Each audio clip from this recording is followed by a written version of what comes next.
Assalamualaikum warahmatullahi wabarakatuh. Apa kabarnya Sobat Ibu Damkar?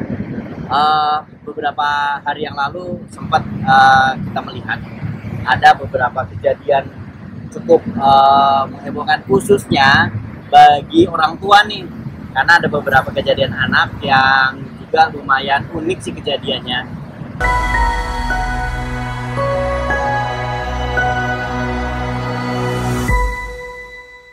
Ada yang kejadian seorang anak masuk ke dalam mesin cuci di daerah Sumatera.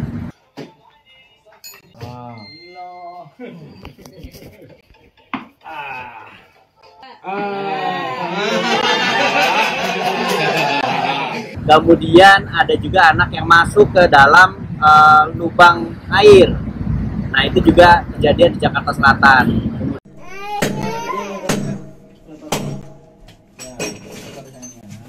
Kemudian di Depok ada seorang anak yang tersangkut netotnya resleting. Iya dia udah sakit. Nah, tuh udah. Dan ini semua memanggil pemadam kebakaran. Nah, sebenarnya apa sih yang harus kita lakukan buat para orang tua nih, khususnya, atau pada orang dewasa nih?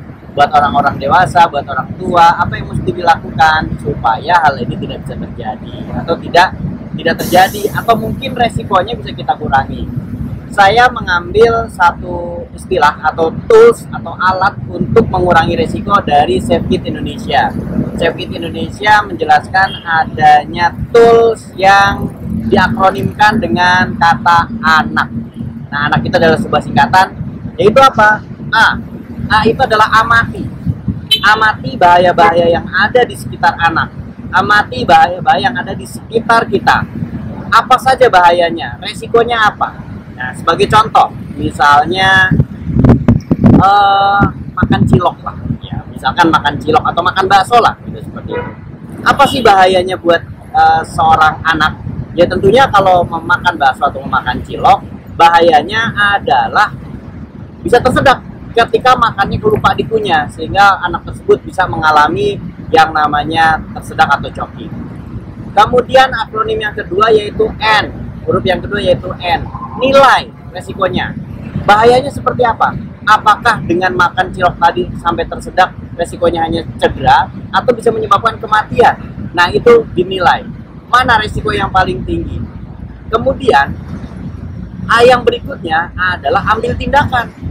Apa yang harus dilakukan ketika makan cilok misalkan atau makan bakso, sehingga supaya hal itu tidak terjadi, yaitu dengan cara memotong-motong baksonya menjadi butiran-butiran kecil yang mudah dikunyah, dan kalaupun sampai tertelan itu tidak menghalangi jalan napas.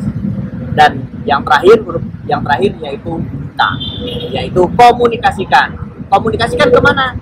Ke semua orang di sekitar anak tersebut, baik itu anak itu sendiri maupun orang tua ataupun orang dewasa yang lainnya, sehingga ketika akan memberikan makanan kepada anak tersebut berupa cilok atau bakso atau yang sejenisnya, upayakan potongannya menjadi kecil-kecil. Nah, ini adalah contoh sederhana dari akronim anak. Nah, terkait dengan kasus yang tadi, karena banyak sekali kasus-kasus anak yang masuk ke dalam floor drain gitu kan, atau bahkan masuk jarinya masuk ke tempat lubang yang ada di bajai. Seperti itu pernah terjadi, sehingga apa yang mesti dilakukan? Dengan akronim anak tadi, kita bisa mengidentifikasi bahaya-bahaya yang ada, kita bisa mengurangi resikonya. Kalau menghilangkan resiko saya pikir agak sulit, tetapi mengurangi resikonya, paling tidak menghindari dari cedera, sehingga kita bisa menerapkan itu di tempat atau di lingkungan kita sekitarnya. Oke, ini jadi pelajaran kita. Anak yang masuk ke dalam mesin cuci, kecemplung atau kejeblos di lubang, ataupun bahkan yang tadi resletingnya. Kalau resleting gimana ya kira-kira ya? Ya, salah satu caranya adalah pakaikan celana dalam. Oke, mungkin itu yang bisa disampaikan. Semoga informasi ini bermanfaat. Assalamualaikum warahmatullahi wabarakatuh.